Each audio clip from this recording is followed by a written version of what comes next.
Zdaj, v Sloveniji se je vlada odločila za radikalno drugačno strategijo in sicer je praktično zamrznila sredstva dvema agencijama, tako Javni agenciji za knjigo kot Slovenskemu filmskemu centru. S tem je praktično ustavila knjižno in filmsko produkcijo in to v času, ko sta obe panogi že tako ali tako ogroženi. Recimo založbe v Sloveniji poročajo o 90% upadu prometa, kar je logično, pač knjigarne so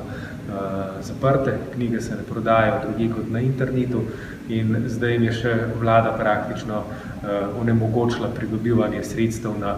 novih razpisih, kar bo za njih pomenilo hudo težavo v tem letu, s tem, da je treba povedati, da so že zaradi posledic prejšnje krize in varčevalnih ukrepov svoja vrata je morala polovica založb zapreti. V filmu ni nič bolje, slovenski film je podhranjen že vrsto let, slovenski filmski ustvarjalci bežijo v tujino,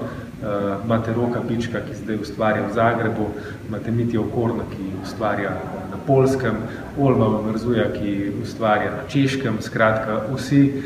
ki naredijo kakšen resen preboj iz mlajše generacije v slovenskem filmu, praktično nimajo druge možnosti, kot da gredo s trebuhom za kruhom v kakšno drugo državo. In zdaj tale zamrznitev sredstev ne pomeni nič dobrega, praktično ustavlja večletne projekte in onemogoča, da bi filmski ustvarjalci dobivali nove.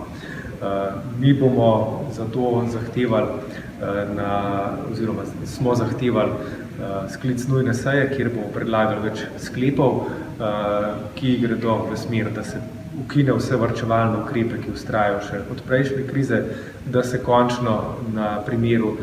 Slovenskega filmskega centra upošteva sklep, ki je bil sprejet lani in govori o tem, da bi se morala podvojiti sredstva za film. Ta sklep je bil na odboru za kulturo sprejet soglasno,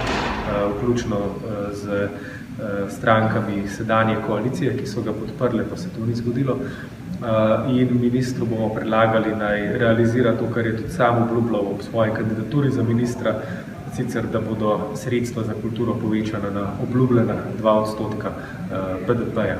To so naša pričakovanja in seveda nemudna odmrznitev sredstev tako v filmu kot knjigi.